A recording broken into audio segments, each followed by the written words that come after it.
দিদি, আজ থেকে তাহলে কাজ শুরু তো নাকি? হ্যাঁ, আজ থেকে তুমি কাজে লেগে পড়ো। আর ফ্যান তুমি? হ্যাঁ দিদি। হ্যাঁ, তোমাকে এখন আর লাগবে না, তুমি এবার ছুটি নিতে পারো।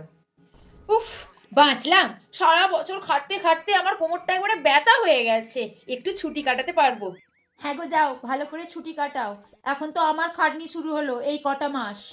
তোমার আবার কি কাজ? ওই তো সারাদিন বিছানায় পড়ে থাকো। যদি আমার মতো সারাদিন বনবন বনবন বনবন করে ঘুরতে হতো তাহলে তুমি কি করতে? কি?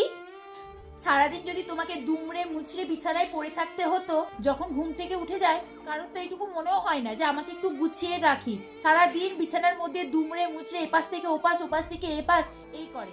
তাও তো তোমার ভালো, তুমি ঘুরতে ঘুরতে সারাদিন কাজ করো, আমার মতো দুমড়ে মুচড়ে পড়ে থাকতে হয় না। বুঝেছি। আসলে কি বলতো, এই জগতে নিজের থেকে বেশি বাকি পাঁচজনকে একটু হলেও সুখী মনে হয়। হ্যাঁ, সেটাই।